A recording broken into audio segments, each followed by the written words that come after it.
Bismillahirrahmanirrahim. Assalamualaikum warahmatullahi wabarakatuh. Selamat datang kembali di Sekilas Media ya. Nah, di video kali ini gue mau membahas sebuah handphone yang baru 2 hari lah gue pakai ya. Ini handphonenya apa? Nanti dulu. Sebelum gue lanjut untuk bahas handphone ini ya, jangan lupa bantuan subscribe-nya agar gue lebih bersemangat buat konten tentang apa aja yang bisa gue ulas ya mengenai semuanya. Silahkan tinggalkan pertanyaan atau apapun di kolom komentar ya. Thank you juga udah ngasih like-nya ya. Nah, sebelum lanjut, seperti biasa, intro dulu ya.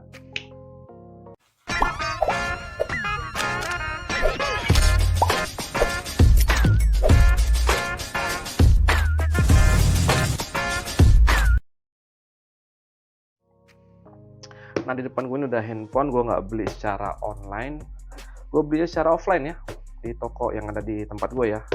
Dan apa itu handphonenya? Ini dia, Poco M6 Pro ya. Jadul banget lah, gue udah setahun lebih. Ini ponsel ini rilis di Januari ya 2024 ya, dan gue baru beli di bulan Januari 2025. Aduh, ketinggalan zaman banget ya. Nah, ini beli di harga 2.500.000 ya. Nih ya, 2.500.000 ya. Beli handphone baru, bukan bekas ya. Ternyata stoknya masih ada. Gue pikir bakal ketinggalan ya, wah, bakal kehabisan gitu. Dan kenapa gue pilih handphone ini nanti bakal gue jelasin kenapa ya alasannya. Nah, ini dia. Tapi seperti biasa ya, untuk spesifikasinya mungkin udah banyak teman-teman tahu semua ya. Handphone ini udah keluar hampir 1 tahun yang lalu ya. Di sini untuk layarnya 120 Hz ya, FHD ya, dengan layarnya AMOLED, 67 watt turbo charging ya. Baterainya di 5000 mAh ya. Dan kameranya ya, ini terbesarnya ya, 64 megapiksel ya dengan OIS ya. Dan dia pakai chipsetnya MediaTek Helio G99 Ultra ya. Seperti ini. Dan dalam paket pembeliannya ya seperti biasa ya, yang gue senang ya, pertama ini beneran 67 watt, ini kenceng banget ya kabelnya. Dan ini dia unitnya ya. Nah, unitnya dalam pembeliannya sudah terpasang ini ya, screen protector ya, dan udah dapat ini soft case nya. Ini bawaannya tuh, karena di sini ada lambang Poco. Kita buka. Nah, ini seperti ini ya. Untuk handphonenya ya, untuk dimensinya ya, ini 161 kali 75, untuk ketebalannya ini 8 mm ya, dengan bobotnya itu 175 gram ya. Kaca depan ini udah Gorilla Glass ya untuk tingkatan 5, dan belakang ini plastik ya, polikarbonat ya. Di sini seperti biasa ada tempel-tempelannya untuk IMEI ya, dan ini mulus banget ini. Kalau misalnya kita tekan-tekan udah ngejiplak gitu, cuman ya nggak masalah bagi gua. Di sini ada tulisan kamera 64 megapiksel OIS ya. Di sini ada logo Poco, di sini ada kamera utama. Nah, ini kamera ultrawide di sini. Di sini ada kamera ultrawide ya. Di sini ada flash, di sini untuk makro. Jadi tiga kameranya bukan gimmick, kepake gitu. Di atas sini ada jack. Di sini ada speaker. Di sini ada infrared ya, sama mic.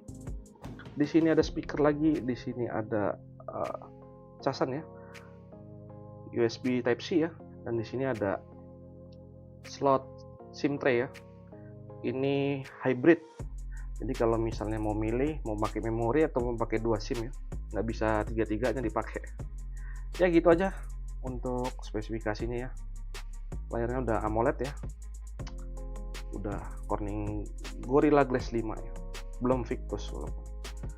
Kenapa sih gue ngambil handphone ini terlalu jadul? Karena handphone gue sebelum ini Redmi Note 10 5G baru gue jual. Jadi baru gue cari-cari tahu ya. Tadinya sebelumnya gue pengen ngambil Redmi Note 13 5G ya.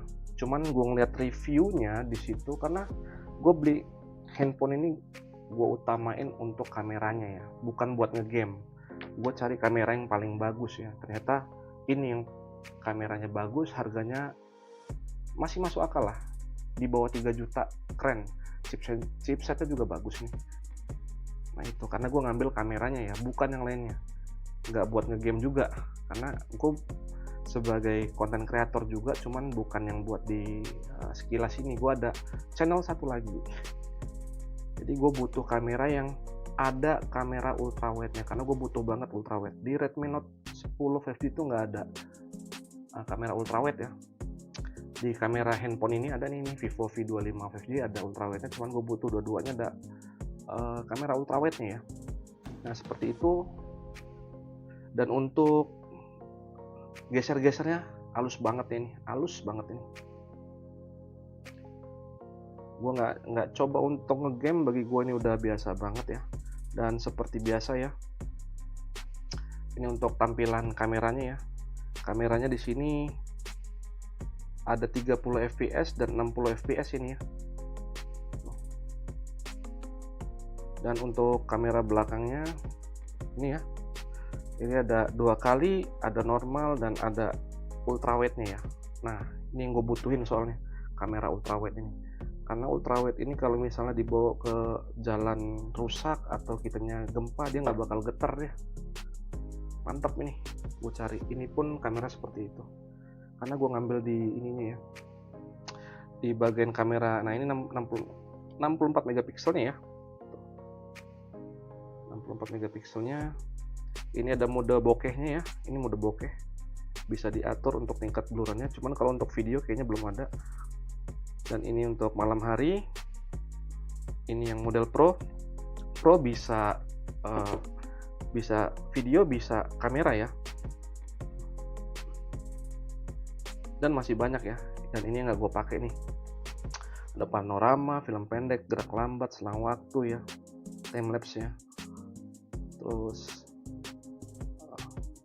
masih banyak lainnya, gue nggak bisa, karena yang gue pakai cuman kamera video aja ini.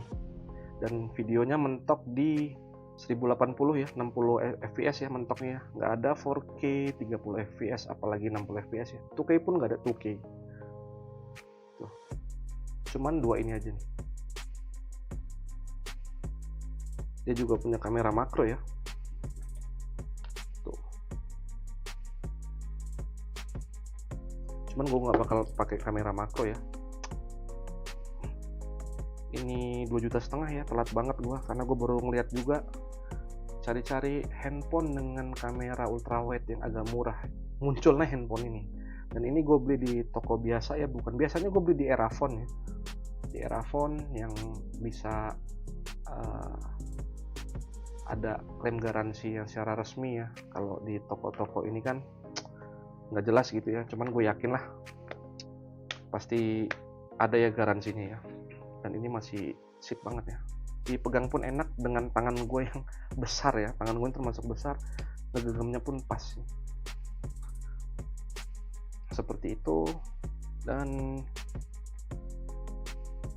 apa ya, untuk ininya sudah ada Dolby Atmos ya, terus sudah ada NFC juga, sudah ada.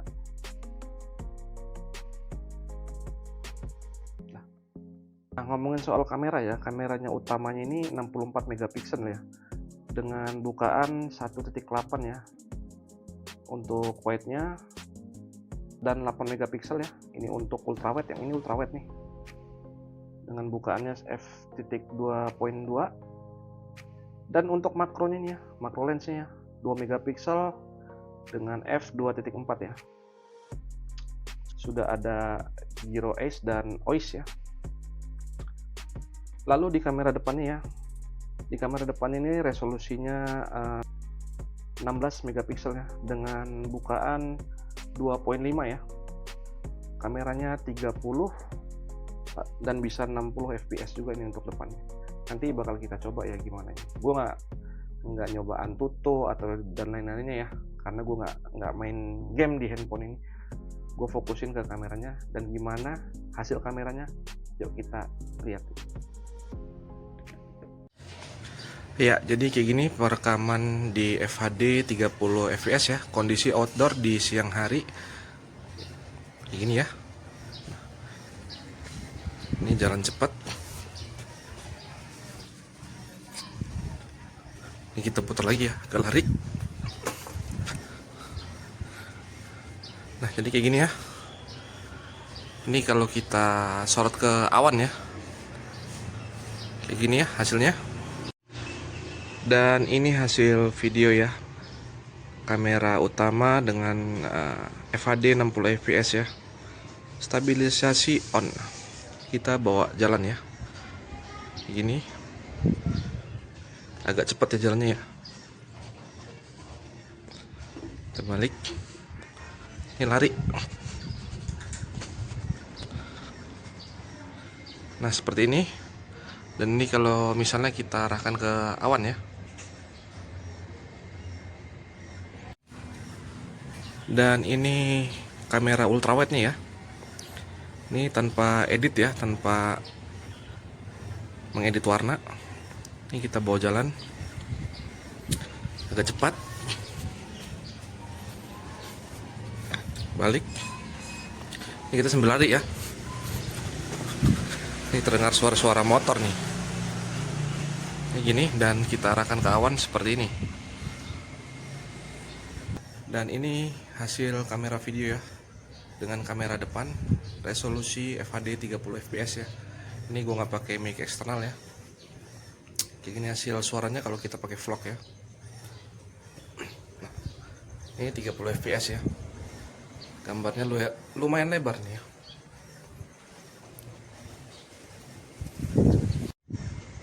Dan ini hasil kamera video, kamera selfie ya, FHD 60 fps. Ini langsung dari mic bawaan kamera handphonenya ya, tanpa edit-edit, tanpa mic eksternal ya. Jadi kayak gini kalau kita bawa vlog dengan kamera 60 fps ya. Nah, ini. Ya, jadi gini hasil kamera Poco M6 Pro. Kita bawa foto di outdoor ya, dengan cukup cahaya atau siang hari ya.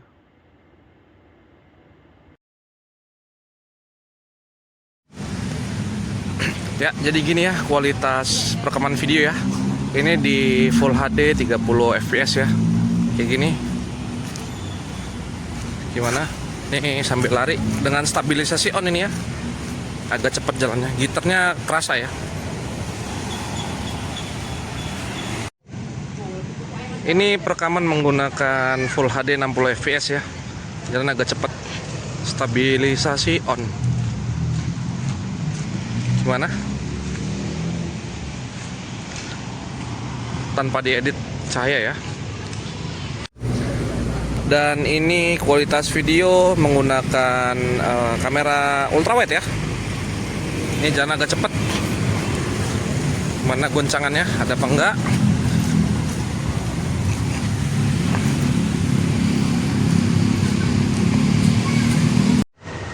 Ya, ini kualitas video kamera depan ya, menggunakan FHD 60 fps ya. Ini suara asli dari handphonenya. Gue nggak pakai speaker eksternal ya. Kayak gini hasilnya, cahayanya yang tanggap sedikit ya. Padahal itu udah ada cahaya tuh di situ tuh. Nah gini, dan gue bawa jalan ya. Ini ya kualitas videonya ya. Ini FHD 60 fps. Nah, kalau yang sekarang ini FHD 30 fps ya. Agak terang karena 30 fps itu menggunakan sedikit cahaya ya. Kalau 60 fps membutuhkan banyak cahaya supaya gambarnya terang. Ini kualitas videonya tanpa menggunakan mic eksternal ya. Suaranya langsung dari handphone. Dan ini gue bawa langsung ya. Agak cepat jalannya. Ini kalau malam hari ya. Dan ini hasil kamera ya, untuk foto di malam hari ya, dengan kondisi cahaya yang agak kurang ya.